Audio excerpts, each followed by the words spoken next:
KBC में करोड़पति पति। सूरज के जीवन का एक ही फंडा था कि मेहनत तो गधा भी करता है, घर बैठे जो कमाए समझदार वही होता है। इसीलिए उसने कभी नौकरी ही नहीं ढूंढी। इस बात से हालांकि उसकी पत्नी शिखा बिल्कुल भी अग्री नहीं करती थी, पर फिर भी सूरज को समझाना बेकार था। टीवी में कैसे बनोगे करोड़पति का ऐड देखकर उसे लगा कि बस अब तो घर बैठे ही वो करोड़पति बन सकता है, और उसके पीछे उसने अपने सारे सोर्सेस एक्टिव कर दिए। 2 हफ्ते में उसके कलीग के साले के पड़ोसी के बेटे का सोर्स निकलता है जो कि उसे शो में पहुंचा सकता है, और सूरज उससे मिलने चला जाता है। अच्छा, तो हमें मुकेश जी बता रहे थे कि आप हमें शो में पहुंचा सकते हैं। हाँ, उसमें कोई तकलीफ नहीं है। मैं कल अगर कोशिश करूँ तो इसी महीने में आपका नंबर आ जाएगा। अरे ये तो बहुत बढ़िया हो गया। अच्छा, वो सिलेबस और क्वेश्चन पेपर का कोई जुगाड़ है क्या? हैं? उसका तो कोई जुगाड़ नहीं है। तो वो वाकई में कुछ भी पूछ सकते हैं? हाँ, वो तो बच्चन जी पर है, जो पढ़ते हैं वो पूछ लेते हैं। पहली कोशिश फेल होने पर अब सूरज के सामने एक बहुत बड़ा सवाल था कि आखिर जवाब कहाँ से लाए। तब शिखा ने एक सजेशन दिया, क्यों ना सूरज अपने चचेरे भाई सुमित से मदद मांगे, जो कि यूपीएससी की तैयारी कर रहा था। हालांकि इतनी मेहनत करना सूरज को समझ में नहीं आता था, पर कोई और रास्ता ना मिलने पर वो आखिर सुमित से बात करता है। अरे सुमित, हमारा कैसे बनोगे करोड़पति के लिए सिलेक्शन होने वाला है। तुम हमें थोड़े चिट बनाने में मदद करोगे क्या? अरे भैया, चिट बनाए तो सालों हो गए, उसमें हमारा एक्सपर्टीज नहीं है। बल्कि आप बोलो तो हम आपकी पढ़ने में ज़रूर मदद कर सकते हैं। हट, कैसी अनाप शराब बातें कर रहा है तू। सूरज ने सुमित को मना तो कर दिया था, पर तैयारी करने के सिवाय कोई चारा उसे दिख भी नहीं रहा था। खासकर जब 12 के पेपर लीक करने के एक्सपर्ट शुक्ला जो भी हाथ जोड़ लेते हैं। आखिर सूरज को सुमित के पास जाना ही पड़ा, और उसने सुमित और शिखा से वादा किया कि वो बहुत मेहनत करेगा। 1 महीने की तैयारी के बाद फाइनल हुआ कि शो से 1 हफ्ते पहले एक ट्रायल खेला जाएगा, जहां पर सारे रिश्तेदार ऑडियंस की जगह पर होंगे और शिखा सवाल पूछेगी। दूर दराज से भी रिश्तेदार आकर हाजिर हो गए देखने कि आखिर कैसे बनेगा सुमित करोड़पति। सब कुछ सेट था, और इतने में सूरज आकर अपना स्पीच देता है। ये 1 महीना मेरे लिए आसान नहीं था, पर अपने भाई सुमित और अपनी पत्नी शिखा की मदद से मैं इतनी दूर पहुंच पाया हूँ। मेरे मम्मी पापा के आशीर्वाद ने भी बहुत साथ दिया है मेरा। मैं उम्मीद करता हूँ कि आज के शो में आप लोगों को बहुत मज़ा आएगा। साक्षी पहला सवाल पूछती है, और पूरे कमरे में सन्नाटा छा जाता है। इंडिया में कितने स्टेट्स हैं? 3, सॉलिड, लिक्विड और गैस। अरे रुकिए, तो ऑप्शंस तो देने दीजिए। इतने में 5वीं कक्षा का चिंटू बोल उठता है। अरे क्या मामा, आप तो पहले सवाल पर ही आउट हो गए। अरे बेटा, पहला सवाल तो ट्रायल होता है ना। अरे तुम अब देखना। देखने जैसी बात तो थी ही। सूरज को इतना शांत किसी ने नहीं देखा था। कभी कभी तो लगता था मानो सूरज आंख खोलकर ही सो गया हो। मामा जल्दी करो प्लीज, कल सुबह पनवेल भी तो निकलना है। अरे हट, कंसंट्रेट करने दे मुझे। 3 सवाल में 3 लाइफ लाइन खत्म हो चुकी थी, और अब चौथे सवाल पर भी सूरज का मौन नहीं टूटा। पर सूरज अभी भी हार मानने को तैयार नहीं था। उधर हर कोई सूरज को छोड़ सुमित को देख रहे थे। आखिर सुमित ने ही तो पढ़ाया था सूरज को। गजब बेइज्जती है यार। अरे बेटा, तो बाप का, दादा का, भाई का, सबका नाम बुड़वाएगा।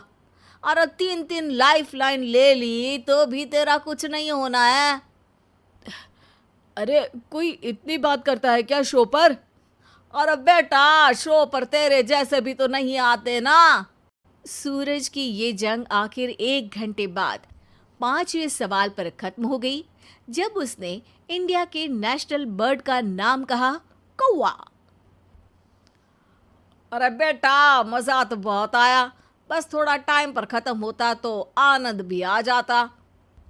ताने बारिश के बूंदों की तरह बरस रहे थे और सूरज को भी समझ आ रहा था कि ये करोड़पति बनना शायद उसके बस के बाहर की बात है।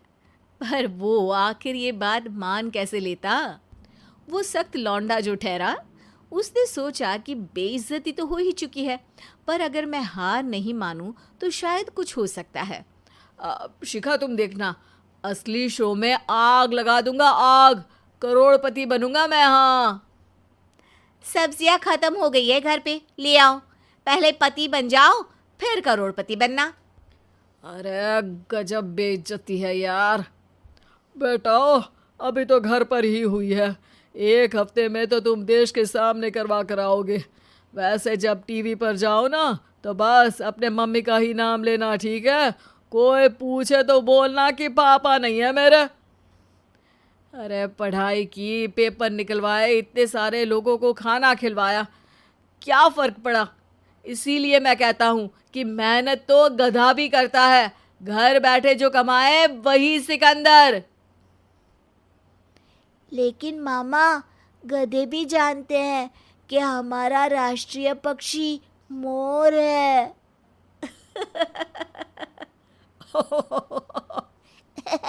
क्या करूं, मैं इतनी सुंदर हूं तो?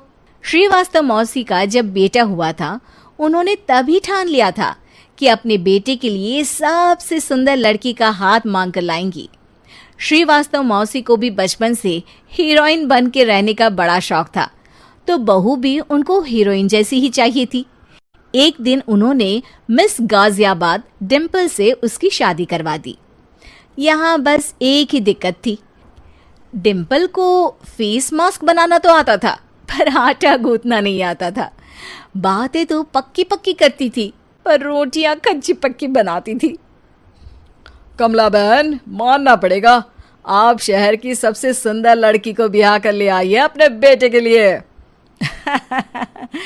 अब इसमें हमने तो कुछ नहीं किया भाई साहब, सब ऊपर वाले की कृपा है। जी जी, तो क्या क्या कर लेती है आपकी बहू? सब कुछ। जाओ बेटा डिम्पल, शर्मा जी के लिए थोड़ा नाश्ता पानी बना लाओ। डिम्पल नजदीक जाकर श्रीवास्तव मौसी के कान में फुसफुसाती है। मम्मी जी, नाश्ता बनाना तो नहीं आता, सिर्फ पानी ले आओ। अरे बेटा, तुझे देखने कितने लोग आए हैं, इन सबको पानी पिलाने का ही इरादा है क्या? सुंदर हूँ इसलिए देखने आए हैं। क्या करूँ, मैं इतनी सुंदर हूँ तो आप ही बताओ ना, क्या करूँ मैं? अरे बेटा, कुछ मत कर, खाना बनाना सीख ले बस। श्रीवास्तव मौसी के लिस्ट में सुंदरता सबसे ऊपर आती थी और उन्हें उसी का फल मिला। उनके बेटे अशोक ने एक दिन माँ से शिकायत की। माँ, कैसी बहू ढूंढ कर लाई हो? मैं शाम को थक हार कर घर लौटता हूँ तो मुझे कहती है, आज पेडिक्योर करना है, करवा दोगे? अरे जबकि दिन भर काम करके पाँव मेरे थके थे।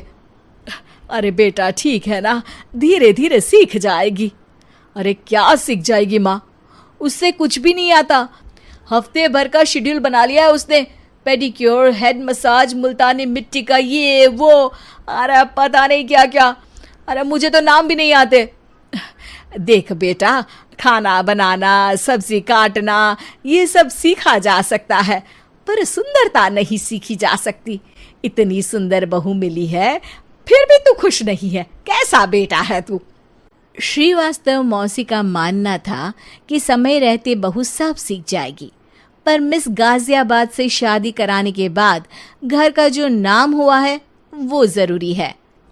अरे सबकी बहू खाना बना लेती है, हमारे घर में तो काम वाली दीदी भी है, पर हमारे घर में जितनी सुंदर बहू है ना, उतनी किसी के घर में नहीं।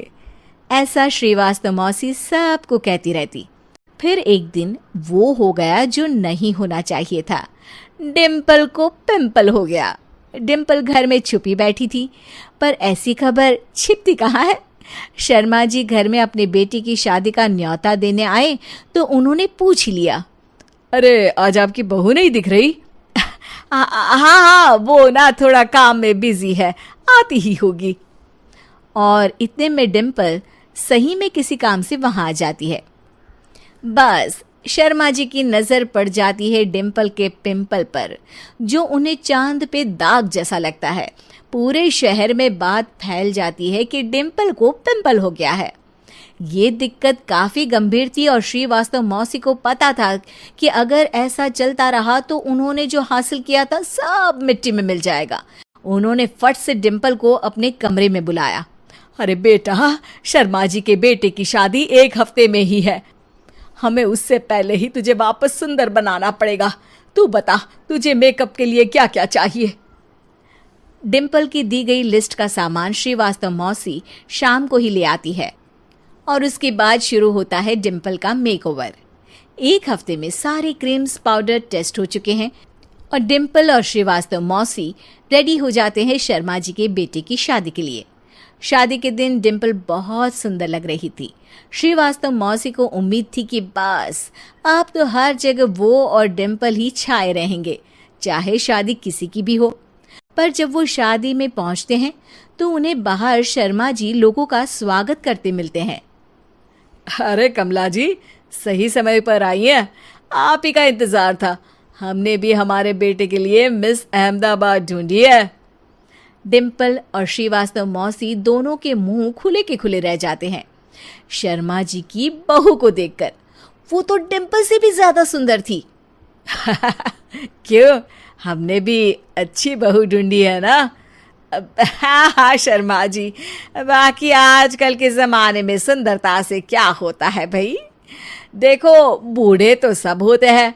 मैं तो मानती हूँ कि बस रोटियां गोल बना दे, इससे ज़्यादा क्या चाहिए। सुंदरता का क्या है, ढल जाती है, पर गुण वो हमेशा रहते हैं।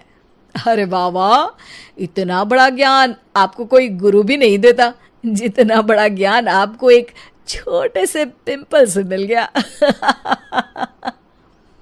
अगले दिन जब अशोक डिम्पल से बात कर रहा होता है, कल शादी में मिस अहमदाबाद के बाद सब मिस गाजियाबाद यानी तुमको ही देख रहे थे।